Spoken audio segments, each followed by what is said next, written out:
Olá, bem-vindos todos. Estamos chegando com mais um programa Ronda. Olha, a informação passa por aqui. Eu convido a você que está em casa para ficar conosco. Esse programa vai trazer informações importantes, não as melhores, mas as importantes informações das últimas 24 horas aqui no município de Linhares, principalmente no setor de polícia. Antes eu quero agradecer a todos, dizer que eu já estou no Facebook. Pode me acompanhar lá e deixar o seu recadão, tá tudo ao vivo lá. E também no nosso WhatsApp, coloca o número aí, produção, tudo bem com vocês? Então, ó, vamos para mais uma, hein? O número ainda não está, mas daqui a pouco vai chegar.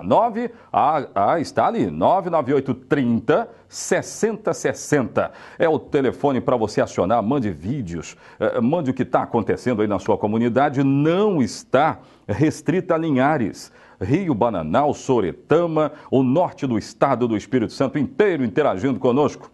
São Mateus, um abraço. Eu vou estar aí em São Mateus, principalmente para comemorar junto com vocês essa festa de aniversário de São Mateus, assim como eu fiz em Rio, Bananal, e o povo lá nos abraça também.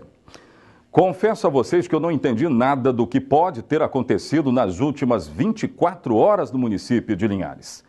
3 homicídios registrados. Aliás, vamos refazer isso. 3 mortes violentas, sendo um considerado um duplo homicídio. Uma outra morte registrada no bairro Aveso. Antes disso, nós estávamos há pelo menos uns 25 dias sem registrar nenhuma morte violenta. Agora, as motivações é tudo aquilo que nós queremos saber. A dor das famílias, claro, isso é incontestável. Seguramente há essa dor muito grande. Agora, nós aqui ficamos só naquela pergunta do porquê, hein? Por que aconteceu? O que será que aconteceu? Rua Jânio Quadros, no bairro BNH. Eu estive hoje de manhã conversando com os moradores. Lá, palco de um duplo homicídio. O duplo homicídio, na verdade, não ficou caracterizado no local. Se eu tiver imagem aí, eu quero essas imagens. Não ficou caracterizado no local, porque uma das vítimas foi baleada nessa rua que eu citei, no bairro BNH, essa rua aí, ó, mas foi levada a um hospital, só que não resistiu e acabou morrendo. Esse caso vai ser relatado daqui a pouco por nós, investigações seguem. Já no bairro Aveso, a nossa reportagem esteve lá para também acompanhar o relato de mais um caso. Mais um caso de homicídio no bairro Aveso. Se nós fizermos uma conta aí, o bairro Aveso é um dos bairros que mais tem registrado mortes violentas no ano de 2017. Aí a gente fica aqui perguntando, por quê? Por que é que essas mortes todas aconteceram? Tomara que haja respostas, os casos vão ser relatados aqui no programa. Também o caso da médica, que agora já tem até prisão de supostos mandantes, não é? Os mandantes dessa médica aí, o caso ganhou grande repercussão no estado inteiro. Deixou uma carta e nessa carta ela revela o medo de morrer, o que foi consumado momentos depois. Olha a carta aí, ó. E ela conta tudo, não é? É muito interessante. Acabou contando tudo e exatamente aconteceu. A polícia montou uma estratégia que ela foi juntando peças e os presos agora já estão lá na delegacia competente. Falta um. Tem um que participou ainda da morte dessa médica que ainda não foi encontrado. Eu vou relatar esse caso também. É assim que começamos então. No rádio ou na TV, a notícia chega até você.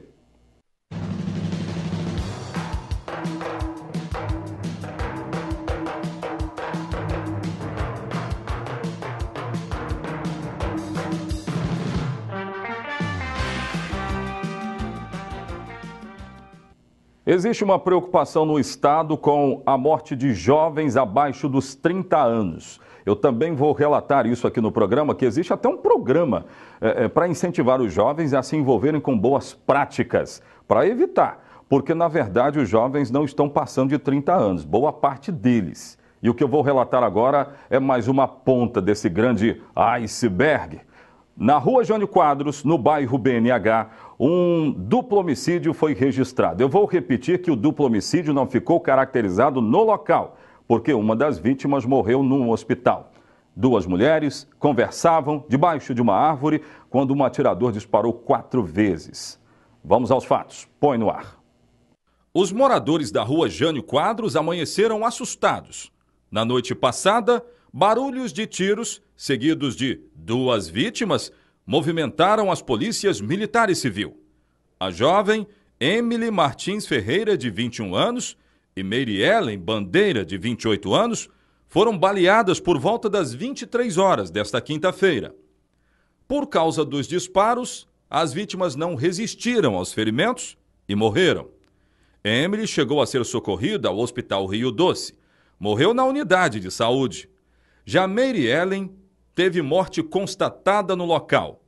A polícia disse que quando chegou na rua Jânio Quadros, encontrou uma das vítimas, Emily, caída, mas consciente. Nós recebemos através de ligações para o 190 que tinham ocorrido vários disparos nessa referida rua, onde as viaturas deslocaram ao local.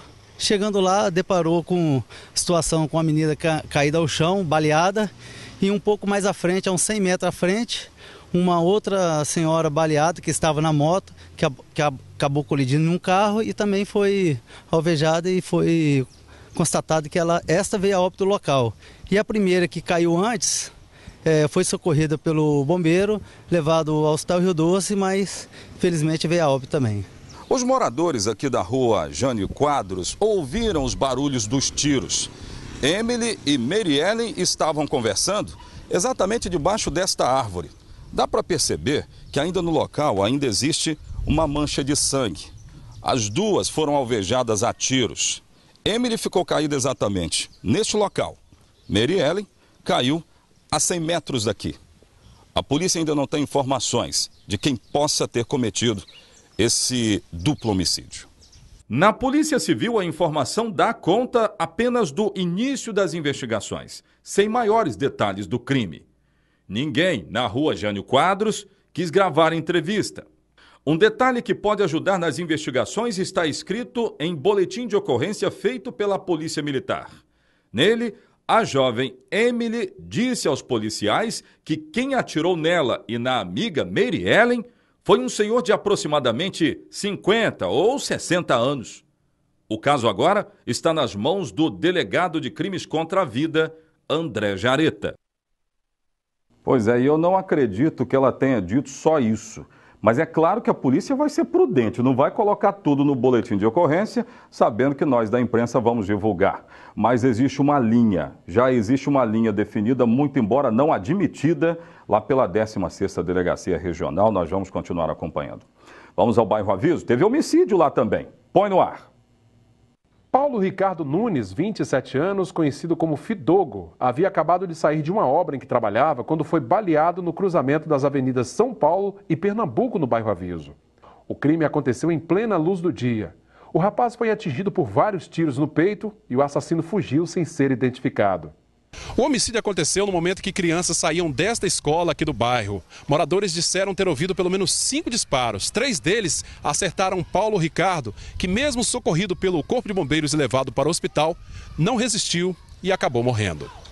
A morte de Paulo Ricardo aconteceu depois de vários dias de tranquilidade no bairro, considerado um dos mais violentos de Linhares. A linha de investigação do caso não foi divulgada, mas sabe-se que Fidogo, como era conhecido, tinha passagens pela polícia e o crime pode ter sido motivado por vingança. Também há uma linha de investigação definida para esse caso aí. Então foram 3 mortes em menos de 12 horas, no intervalo de 12 horas. Por isso eu disse que eu não entendi o que aconteceu nas últimas 24 horas de Linhares. Lembrando que o último homicídio foi há 25 dias. Daqui a pouco de volta, o caso da médica doutora Milena já está bem perto de fechamento de inquérito. O marido dela está preso, o sogro está preso. A polícia foi fazendo um catadão, né, produção? Daqui a pouco nós vamos saber. Já, já. Vamos direto nas informações. O caso da doutora Milena, que foi assassinada lá na Grande Vitória. E o caso ainda segue, mas o inquérito não está fechado. Mas prisões importantes foram executadas ontem e eu quero trazer essas informações. Primeiro, o sogro dela acabou sendo preso, não é isso? Vamos chamar essa matéria logo então. Põe no ar. A movimentação durante todo o dia na Divisão de Homicídios e Proteção à Pessoa em Vitória foi intensa. O ex-sogro da médica Milena Gotardi foi preso na manhã desta quinta-feira. Esperidião Carlos Frasson, de 71 anos, foi localizado por volta das 5 horas da manhã em um sítio que fica na localidade de Timbuí, município de Fundão, que fica na Grande Vitória, no Espírito Santo. Ele prestou depoimento até às 9 horas da manhã na Divisão de Homicídios e Proteção à Pessoa na capital. Jonatas Alves Vieira, que confessou o crime, informou que quem o contratou citou o nome de Esperidião. Durante o dia, o advogado de Valcir da Silva, apontado como um dos homens que teriam contratado Jonatas para cometer o crime, esteve na DHPP depois que seu cliente se entregou à polícia. Tem alguma relação com a família ou algo do tipo? Ele está acusado de quê?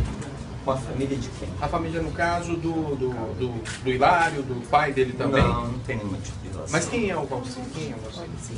Não sei o que eu disse, é um lavrador, é uma pessoa simples que nunca teve passagem pela polícia, tem por volta de 40 anos, se eu não me engano, nunca teve nenhum problema com a polícia, nunca se envolveu numa espécie de crime. Uma missa de sétimo dia em homenagem a um oncologista lotou a capela do Hospital das Clínicas. Familiares estiveram no local e acompanharam emocionados a celebração. Uma das amigas lembrou de como a médica era uma boa pessoa. Uma profissional, nossa, excelente. Carinho, dedicação aos pacientes. Isso fazia a gente admirar muito a Milena, como mãe, mulher e médica. Mas aí eu disse que a polícia fez um quebra-cabeça. Ela montou, na verdade, um quebra-cabeças. O Hilário Frasson, que é o ex-marido, ele se apresentou ontem normalmente para trabalhar. Estava ali. O chefe dele tinha pedido para ele fazer exames para saber se ele estava bem, tranquilo para trabalhar. Quando deu na parte da tarde, Hilário Frasson, marido da doutora Milena, acabou sendo preso. Ele e o pai são apontados como mandantes. Uma das peças desse quebra-cabeça está aqui, ó, mostra a carta. A carta que foi deixada pela doutora Milena e registrada em cartório. Olha isso. Ela registrou essa carta em cartório, olha aí, ó. E ela está dizendo, está contando um tudo, né? Um todo. Está contando um todo dessa história aí. E ela está contando, em uma das partes que eu acabei lendo, que ela tinha sim um problema gigante. Ela dizia que o Hilário, ele estava meio bipolar na situação, agia de uma forma, depois agia de outra. E isso foi uma peça importante para a polícia. Agora tem áudio, né? Tem áudio? Eu quero ouvir então, porque esse áudio também está sendo usado pela polícia como essa peça também desse quebra-cabeças. Põe no ar. Depois que eu terminei com o Hilário, assim, realmente eu estou me sentindo muito bem.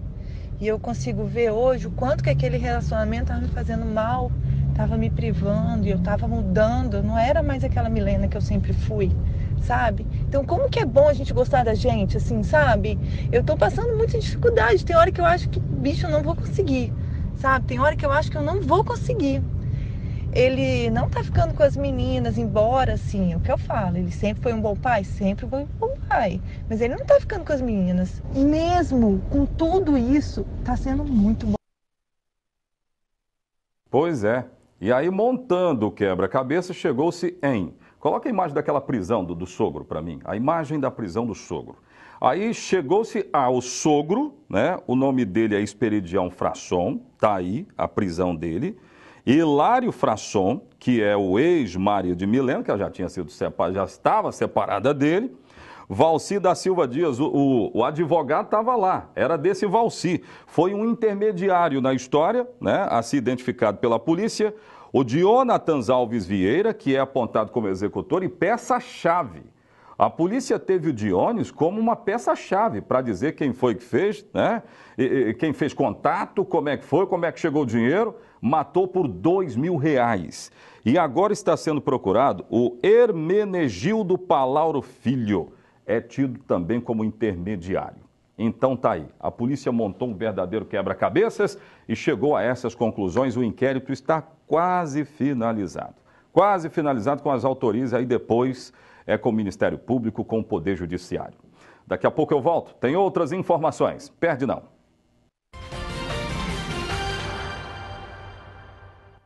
Eu quero ouvir agora o que diz o secretário de Direitos Humanos, Júlio Pompeu.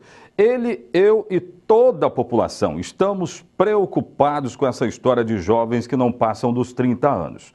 Existe uma estratégia do Estado para tentar conter essa grande sangria, literalmente sangria, que eu estou mencionando aqui. Mas vamos saber, põe no ar. Eu vou conversar com o secretário estadual de Direitos Humanos, mestre Júlio Pompeu. Mestre, muito obrigado, boa noite pela sua vinda. Prazer, vocês estão realizando a 6ª semana de debate contra o extermínio de jovens. Isso. Como é que está esse? Essa semana foi criada por lei, há 6 anos, daí a 6ª semana, e é um momento que nós estamos convidando a sociedade a pensar o problema da morte violenta de jovens, que a lei chama de extermínio, né? E só para você ter uma ideia de que jovens são esses que nós estamos falando. São jovens negros das nossas periferias, concentradas em poucas regiões.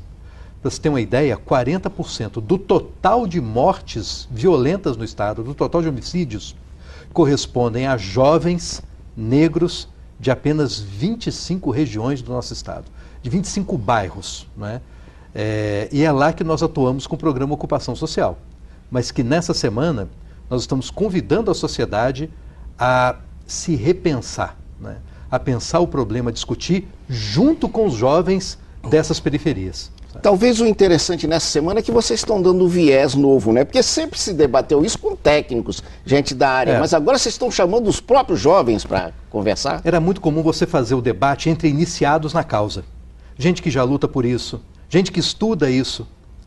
Isso não faz com que o debate avance, isso não faz com que a sociedade tome consciência de todas as causas desses resultados muito ruins para a juventude. Os vitimados não participavam. E que não participavam os vitimados. Então, assim, nós estamos dando voz à garotada da periferia, que está se expressando, que está se mostrando, porque parte do problema é que você tem, nessas áreas de pobreza, de muita exclusão, jovens que deixaram de acreditar neles mesmos, de tanto a pessoa dizer, meu amigo, esse mundo não é para você, fora do bairro você não é nada, sabe? Tristemente, muitos acabaram acreditando. E a partir daí passam a crer que o único futuro que eles têm, o único futuro digno, a única possibilidade de vida para eles é no crime.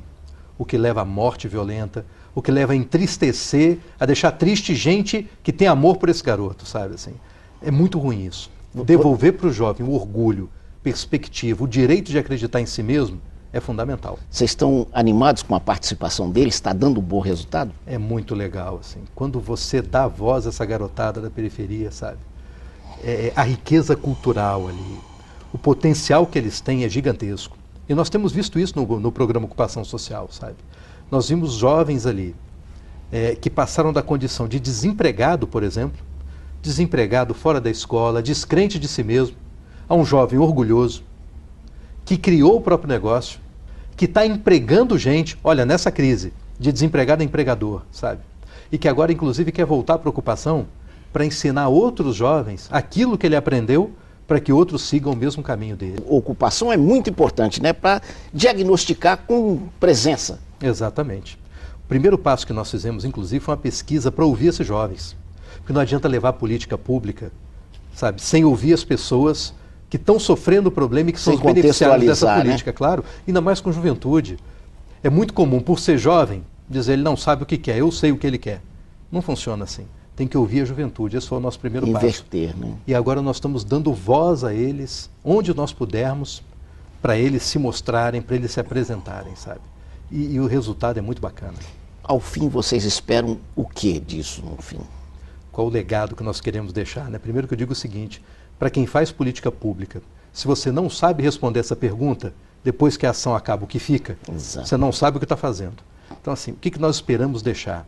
Nós estamos plantando sementes de transformação nesses bairros, em 3 eixos. Aumento da escolaridade e redução da evasão escolar, porque um pé fora da escola é um passo que aproxima do crime. O segundo, desenvolver habilidades socioemocionais nesses jovens, que é o que você consegue com a cultura, com o esporte. O que é habilidade socioemocional? É ser pontual, é saber criticar, é saber ouvir crítica, sabe? Isso é importante para você se relacionar, para não resolver violentamente as diferenças, para ter uma boa relação na família, para ter emprego. E a terceira é geração de emprego e renda. Pensa um bairro, eu não acredito que exista bairro pobre. O que tem é muita gente com renda baixa morando próximo um do outro. Mas se somar o pouquinho que cada um ganha, alguns milhões circulam nesses bairros. Saber otimizar isso é fundamental. Só que a pessoa mora ali, ganha dinheiro fora, quando volta gasta fora, porque você não tem uma economia incrementada ali, para reter essa riqueza e gerar transformação. O legado que nós queremos deixar é esse. Pessoas transformadas pela educação, por mais habilidade socioemocional e por mais geração de emprego e renda dentro dos bairros para transformar essa realidade. E estamos apostando na juventude para isso. Pois é. Agora vamos municipalizar essa informação. Linhares tem 2 bairros dentro deste programa que este secretário, Júlio Pompeu, citou. Bairro Interlagos e Bairro Aviso. Por quê? Porque nos últimos 10 anos houve um número considerável de homicídios. A sangria foi grande nesses 2 bairros. Então nós temos que nos juntar ao governo do estado para combater também, para não ver essa sangria toda no nosso dia a dia. Gente, o Ronda fica por aqui. Obrigado pelo carinho da sua audiência. Nós voltaremos nas próximas edições, às 19h30, por exemplo. Eu espero você. Um abraço. Até lá. Tchau, tchau.